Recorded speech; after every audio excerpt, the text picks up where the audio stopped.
Confidence isn't something you're born with. It's something you build, brick by brick.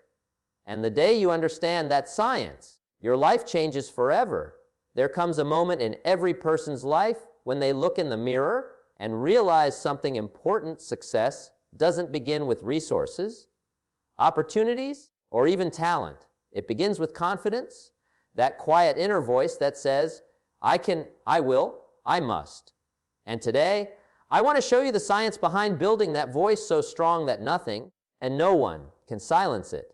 But before we dive in, let me tell you something that may surprise you. The difference between the confident and the insecure has very little to do with luck and everything to do with a simple formula.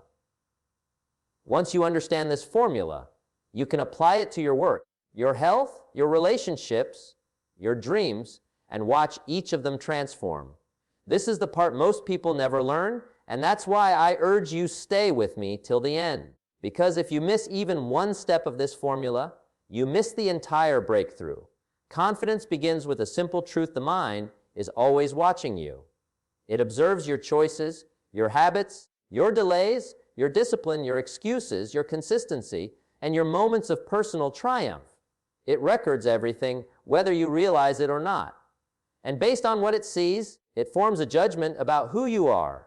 That judgment becomes your self-belief. And that self-belief becomes your confidence. People often think confidence is an emotional feeling that arrives out of nowhere, a spark of energy that lights up suddenly when needed. But confidence is not emotion. Confidence is evidence. Evidence that you are capable. Evidence that you keep your word. Evidence that your actions match your intentions. Evidence that you can trust yourself to follow through when it matters. Without this evidence, the mind simply cannot produce confidence. It won't. Because the mind only trusts what it has seen, not what it has been told. You can tell yourself you will wake up early tomorrow, but if the mind has seen you hit the snooze button the last 40 mornings, it has evidence that contradicts your intention. So the moment the alarm rings, you feel that familiar resistance, not because you are weak, but because your mind has learned a pattern. It says, you don't do this. You say it, but you don't follow through. And that is how confidence breaks down one broken promise at a time. Now imagine the opposite. Imagine telling yourself you will walk for 10 minutes today, and you do. You tell yourself you'll drink more water, and you do. You say you'll spend 15 minutes learning something new, and you do. Suddenly the mind takes note. It whispers, maybe you can. Maybe this time is different. The first day seems too small to matter, but it matters deeply because the mind doesn't care about the size of the action. It cares about the consistency of the action. It cares that you did what you said you would.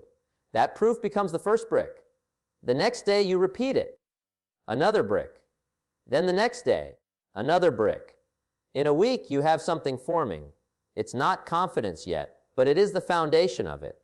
Confidence is never built by a single heroic act. It is built by a series of simple behaviors that align with your intentions.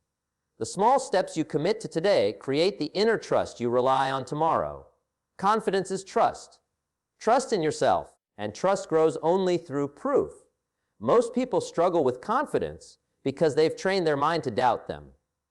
Every time they said, I'll start on Monday, but didn't, the mind stored it. Every time they promised, this is the year I get serious, but didn't follow through, the mind recorded it. Every time they said, I'll stop doing this, then repeated the same behavior the next day, the mind learned that their words do not equal their actions. And that gap between word and action is the space where insecurity grows. The wider the gap, the weaker the confidence. But the moment you begin closing that gap, something powerful starts happening. The mind begins shifting. It begins believing. It begins supporting you instead of resisting you. When your mind starts supporting you, your whole life changes. The mind is not your enemy. It is simply your accountant. It keeps track. If you feed it proof of discipline, it shows you confidence. If you feed it proof of inconsistency, it shows you doubt. People try to fix confidence by repeating motivational lines in the mirror, but motivation alone can't override evidence. If your actions contradict your affirmations, the mind will always trust the actions. That's why even small progress generates more confidence than any amount of positive thinking. When you act, your mind says, "We did that." When you act again, it says, "We can do that." After enough repetitions, it says, "We always do that." And that is the moment identity begins shifting. At first, you were trying to be disciplined, and then suddenly you became disciplined. At first, you were trying to be consistent, and then you became consistent. At first, you were trying to be confident, and then you became confident. Identity follows evidence, and evidence comes from small promises kept. There is a quiet, powerful moment that occurs when someone keeps a promise to themselves for the first time after many broken ones. It doesn't look dramatic. It doesn't come with applause, but something subtle changes deep inside. A tiny spark reappears, a spark of self-respect. That spark grows each time you act in alignment with your best self. And eventually, that spark becomes confidence. Not loud confidence, not showy confidence. Steady confidence. The kind of confidence that doesn't shout, but simply knows. The kind that doesn't fear challenges because it has proof it can handle them. The kind that doesn't crumble under pressure because it has seen itself survive difficult moments before. The kind that grows quietly in the background until one day someone says, "You seem different." And you realize they're right. The most misunderstood part of building confidence is that it does not come from achieving goals. It comes from pursuing them. It comes from showing up. It comes from daily proof. Many people think they need confidence before they take action. But action creates confidence, not the other way around. You could sit in a room for a year trying to feel confident before starting a business, speaking in public, changing your habits, or chasing your dream, and still feel uncertain. But the moment you take the smallest step, the mind says, we're doing something now. And that single step becomes evidence. You don't need massive action. You need consistent action. Because consistent action builds identity, and identity builds confidence. There is a reason successful people appear confident in everything they do. It's not because they never fear, never doubt, never hesitate. It's because they have a history of keeping promises to themselves. They have given their mind enough evidence to trust them. Their confidence is not emotion. It is memory, memory of repeated discipline. That is why the journey of confidence always begins with the smallest habit. Not because the habit itself changes everything, but because the habit begins restoring the contract between you and your mind. Many people have broken that contract so many times that they no longer trust their own intentions. The good news is that trust can always be rebuilt. And all it takes is one promise kept today, then tomorrow, then again. Eventually, your mind begins to form a new belief. When we say it, we do it. And that belief becomes the foundation of every goal you will ever achieve. Confidence is not lightning. It is architecture. You build it, one brick of proof at a time. Repetition is one of the most underestimated forces in human development. It shapes your behaviors, your beliefs, and eventually the identity you carry with you into every room, every challenge, and every opportunity. Most people think confidence comes from a sudden breakthrough or a dramatic shift in their lives, but real confidence is born from repetition. What you do repeatedly, the mind accepts as truth. And once the mind accepts something as truth, it becomes part of who you are. You no longer try to be that person. You simply become that person. Every action you repeat consistently sends a message to your subconscious, and that message slowly rewires your identity. This is why repetition is so powerful. It trains the mind not by inspiration, but by demonstration. Inspiration can start the engine, but repetition keeps it running. Think about any skill you've ever learned: walking, speaking, driving, writing, reading. None of these were mastered in a single day. You didn't gain confidence in any of them by thinking about them or wishing for them. You gained confidence through repetition. Step by step, word by word, attempt by attempt. You failed, corrected, tried again, and eventually mastered. And once the repetition accumulated, the identity shifted. You no longer said, "I'm trying to learn to walk." You simply walked. You no longer said, I'm trying to learn to write. You simply wrote. At some point, the repetition became so deeply wired that the identity changed permanently. That's how confidence works. Confidence is not a feeling you chase. It is a side effect of who you repeatedly prove yourself to be. Most people fail to achieve confidence because they repeat the wrong patterns. They repeat hesitation, repeat inconsistency, repeat avoidance, repeat procrastination. And because those repetitions become familiar, the mind assumes they are part of the identity. It says, this is who you are. This is what you do. And then, when they try to act boldly or confidently, they feel resistance. Not because they are incapable, but because their identity does not match the action they are attempting to take. You cannot act confidently with the identity of someone who avoids challenges. You cannot act disciplined with the identity of someone who repeatedly breaks their own commitments. The identity must shift, and repetition is the path to shifting it. Every time you repeat a positive action, even a small one, you begin to challenge the old identity and build a new one. You tell your mind, watch this. This is what we do now. And when the mind sees the same action again and again, it starts accepting it as normal. Normal is a powerful word. Confidence comes from what feels normal to you. If failure is normal, you expect failure. If inconsistency is normal, you expect inconsistency. But if discipline becomes normal, confidence grows automatically. If effort becomes normal, progress becomes expected. If showing up becomes normal, success becomes natural. That is the true science behind repetition.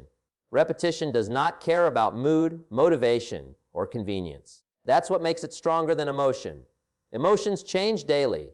Repetition creates structure. When you repeat positive behaviors long enough, they stop feeling like effort and start feeling like identity. And identity is much stronger than motivation. Motivation pushes you for a moment. Identity carries you for a lifetime. If someone identifies as a runner, they run even when they don't feel like it. If someone identifies as a builder, they build even when they're tired. If someone identifies as a disciplined person, they follow through even when the mood is missing. Identity makes the action automatic. But repetition builds the identity. One of the greatest misunderstandings in personal development is believing you need confidence before you take action. But action repeated becomes habit, and habit repeated becomes identity, and identity naturally produces confidence. This means you don't need confidence to start. You need repetition to build confidence. If you repeat small acts of courage daily, even tiny ones, the mind begins to see you as courageous. If you repeat disciplined behaviors daily, the mind begins to see you as disciplined. If you repeat honest effort daily, the mind begins to see you as committed.